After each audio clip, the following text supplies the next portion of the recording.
இப்ப வந்து லேட்டஸ்டா விஜய் பத்தி தான் போயிட்டு இருக்கு. ஒண்ணு திமுக வந்து தீய சக்தி, இது வந்து நாங்க தூய சக்தின்றாங்க. அதை பத்தி யார் தீய சக்தி தூய சக்தின்றது வருகின்ற 26 தேர்தலில் தெரியும். ஏன்னா புதிதாக வந்த கட்சி வந்து ஆளும் கட்சியை எதிர்த்து தான் அவங்க வந்து அரசியல் பண்ணியாக வேண்டிய சூழ்நிலை. அதனால வந்து அப்படிதான் இருக்கும். ஸோ இந்த ஆட்சி வந்து மாண்புமிகு முதலமைச்சர் இருந்த ஆட்சி வந்து நல்ல திட்டங்களை கொண்டு வந்திருக்காரு. மக்களுக்கு பல பயன்பாட்டில் நல்ல திட்டங்களை கொண்டு வந்திருக்கிறாங்க. எங்கள் கூட்டணி வெல்லும்.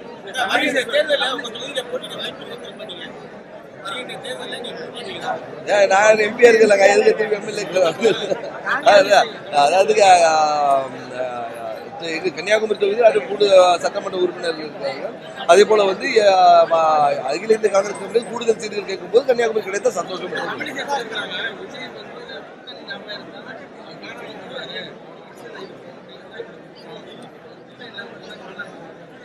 கூட்டணி இல்லாம போல காணாம.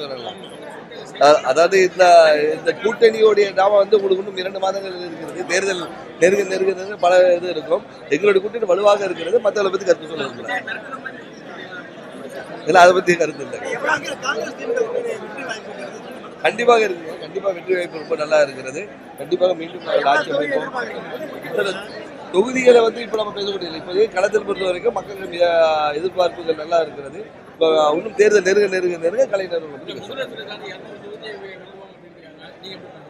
கண்டிப்பாக அந்த இலக்கை நோக்கி நம்ம போவோம். கண்டிப்பாக போவோம். அதற்கான எல்லா நடவடிக்கை எடுக்கப்படும். அதுக்கு தான் எல்லா தொண்டர்களும் சரி எல்லாரும் இந்த கூட்டணி தொடர்ந்து வேலை செஞ்சுட்டு இருக்கு. பிளே ஸ்டோர் மற்றும் ஆப் ஸ்டோரில் இருந்து பாலிமர் செயலியை QR கோடு மூலம் பதிவிறக்கம் செய்யுங்கள். செய்திகளை உடனுக்குடன் பெறுங்கள்.